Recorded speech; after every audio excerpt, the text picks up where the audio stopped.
देखिए हमने ट्रांजिस्टर के प्रकार आप लोगों को बता दिया। ट्रांजिस्टर के दोनों प्रकार पीएनपी और एनपीएन दोनों के हमने टर्म सिंबल बता दिया। अब दोनों काम कैसे करेंगे तो पहले देखते हैं पीएनपी ट्रांजिस्टर की क्रिया, वर्किंग ऑफ पीएनपी ट्रांजिस्टर। तो पीएनपी ट्रांजिस्टर इसके पहले वाले वीडियो में आपको क्लियर कर लिए। पीएनपी में क्या है, जब एन अर्धचालक की महीन स्लाइस को, महीन तराश को दो पी के बीच अगर हम रख दें तो जो ट्रांजिस्टर बनता है उसको कहते हैं पीएनपी ट्रांजिस्टर। अब जो बीच वाला है उसको हम बोलते हैं आधार। ये बीच वाला आधार है, आधार को इंग्लिश में कहते हैं बेस। तो ये हो जाएगा आपका बी। इसके लेफ्ट वाला जो पी गुटका है ये उत्सर्जक का काम करेगा। उत्सर्जक को इंग्लिश में कहते हैं इमीटर। तो ये टर्मिनल हो गया ई। और जो आधार के राइट गुटका है पी, ये संग्राहक का काम करेगा। संग्राहक को इंग्लिश में कहते हैं कलेक्टर। तो ये टर्मिनल हो गया सी। अब इसमें करते क्या है ये ध्यान देना है कि जो पी है उसमें आपका जो है कोटर होंगे, यानी ये जो कोटर है मतलब जो खाली गोला है उसको कोटर से रिप्रेजेंट किया गया है जो धनात्मक होते हैं। और यन जो है उसमें मुक्त इलेक्ट्रॉन होते हैं। तो जो काला है और तीर का निशान है मतलब ये इलेक्ट्रॉन है जो ऋण को शो करता है।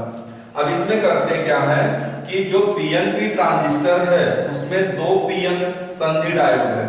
ये देखिए एक ये पीएन संधि डायोड है और ये एक दूसरी ये पीएन संधि डायोड है। तो जो कॉमन हो गया वो आधार हो जाएगा। मतलब इसमें दो पीएन संधि डायोड को कंबाइन करके तो पीएनपी ट्रांजिस्टर बनाया गया। तो ये बाईं ओर का जो पी और एन है मतलब इमीटर और जो बेस है उसके बीच हमने बैटरी जोड़ दी। तो बैटरी किसके बीच जोड़े हैं, बैटरी का मतलब भी। पोटेंशियल किसके बीच जोड़ा गया है, ई और बी के बीच। चेक करो, ई और बी के बीच जोड़ा गया तो इसको लिख दिया गया भी ई बी। अब जोड़ा कैसे गया है, जोड़ा गया है कि जो उत्सर्जक है ई मतलब जो पी अर्धचालक का काम कर रहा है ये बैटरी के धन से जुड़ा है और एन किससे जुड़ा है, बैटरी के ऋण से। तो ये आपका हो जाएगा अग्र अभिनत। ये अग्र अभिनत का काम करेगा फॉरवर्ड बायस से, ठीक है। और जो राइट वाला दूसरा एनपी संधि है उस एनपी संधि में भी बैटरी जोड़ा गया।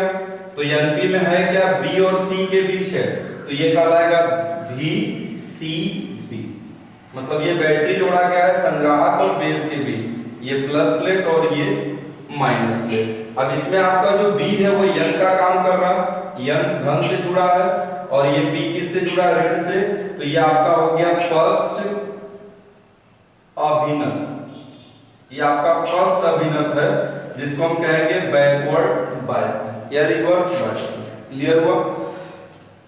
अब आपको क्लियर करना है कि जो अग्र दिशिक है उसमें धारा फ्लो करेगी और पश्च जो दिशिक है उसमें धारा फ्लो नहीं करेगी। अब धारा फ्लो नहीं करेगी इसके लिए हमने हाई वोल्टेज दिया है। अब दिमाग में चलना चाहिए सर यहाँ लो वोल्टेज या हाई वोल्टेज है, तो ये लो वोल्टेज क्यों है, अगर दिशिक आसानी से धारा को जाने देगा यानी कम पावर से ही करंट फ्लो कर जाएगा, यानी यहाँ प्रतिरोध निम्न होगा, छोटा होगा।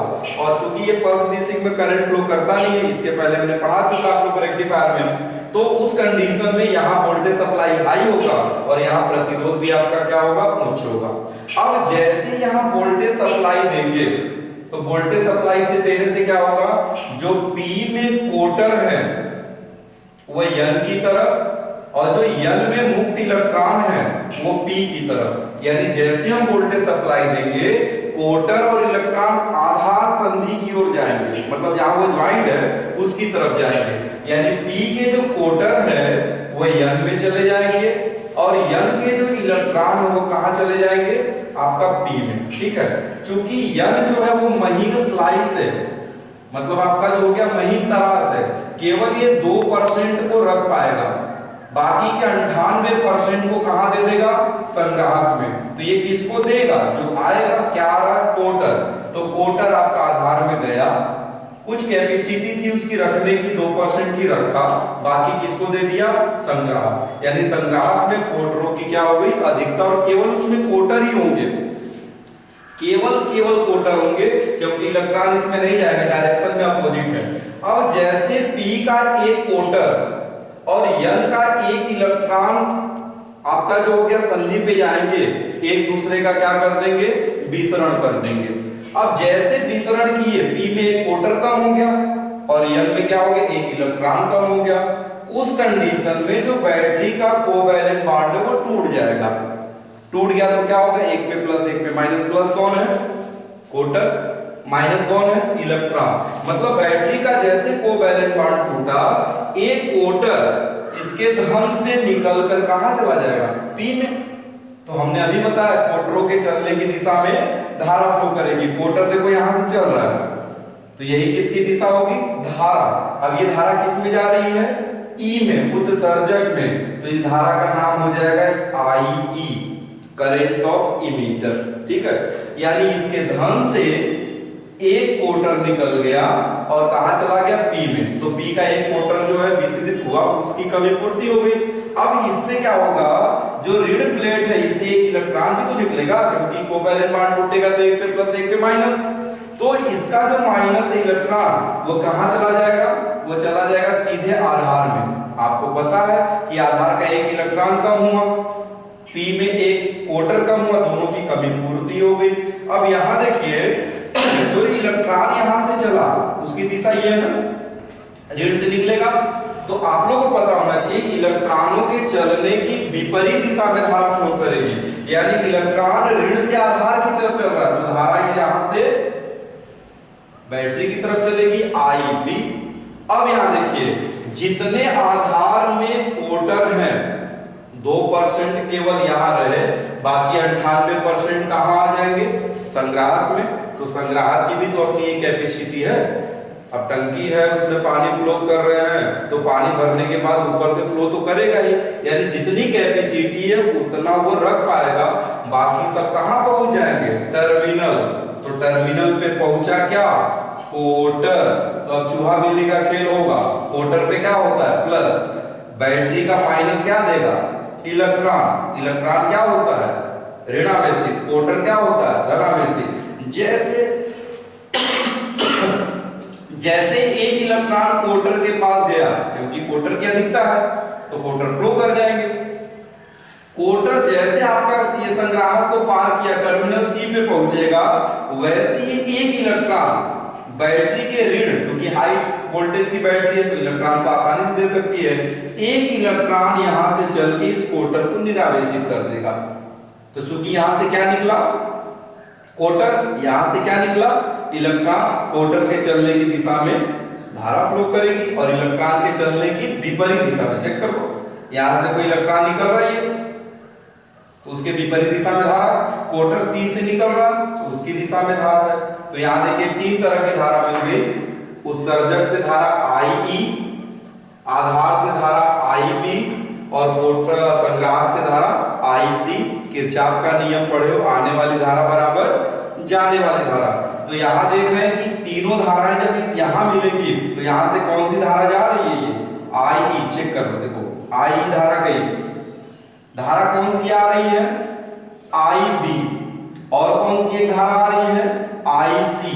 तो आने वाली धाराओं का योग बराबर जाने वाली धारा। तो जाने वाली धारा कौन है, केवल IE। आने वाली धारा कौन कौन सी है, IB प्लस IC। तो ये इस तरह से ये काम करता है, इसको आप लोग नोट कर लीजिए। मतलब ये है कि ये पार किए, जैसे इसमें केवल आपके कोटर थे और जैसे हमने पोटेंशियल दिया, यहां से इलेक्ट्रॉन इसको पार करके इसमें आ जाएगा।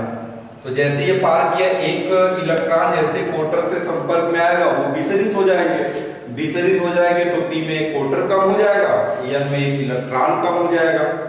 तो कम हो जाएगा तो बैटरी का काम क्या है, कोटर और इलेक्ट्रॉन की कमी को पूरा करना। वैसे यहाँ एक कोवैलेंट बॉन्ड टूटेगा, एक पर प्लस एक पर माइनस। प्लस कौन है, शुरू में बता दिया गया कोटर। माइनस कौन है, इलेक्ट्रॉन। यानी धन प्लेट से कोटर निकलेगा, ऋण प्लेट से इलेक्ट्रॉन। कोटर चला जाएगा P में, इलेक्ट्रॉन चला जाएगा N में। कमी पूरी हो गई। कोटरों के चलने की दिशा में धारा फ्लो करेगी, तो ये देखो धारा होगी I। इलेक्ट्रॉनों के चलने की विपरीत दिशा में धारा फ्लो करेगी, ये धारा हो गई IB।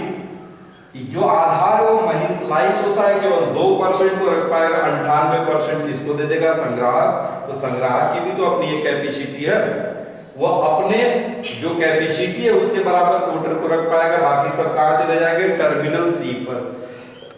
जैसे ये सी पे पहुंचेगा आपका जो हो गया चूहे बिल्ली का खेल शुरू हो जाएगा, यानी सी पर कोटर है जो धनावेशित है, तो बैटरी के ऋण से इलेक्ट्रॉन निकल के इस कोटर को क्या कर देगा, निरावेशित कर देगा, जिससे एक धारा मिल जाएगी IC। तो यहाँ ये संधि का काम कर रहा है, संधि पर दो धाराएं आ रही हैं, IB और IC, और कौन सी धारा इससे जा रही है, IE। तो आपको किरचॉफ के नियम से आने वाली धारा का योग बराबर जाने वाली IE बराबर IB प्लस IC। IE को करते हैं उत्सर्जक धारा, IB को कहते हैं आधार धारा, और IC को कहते हैं संग्राहक धारा। इमीटर करंट, बेस करंट और कलेक्टर, इसको आप लोग नोट कर लीजिए।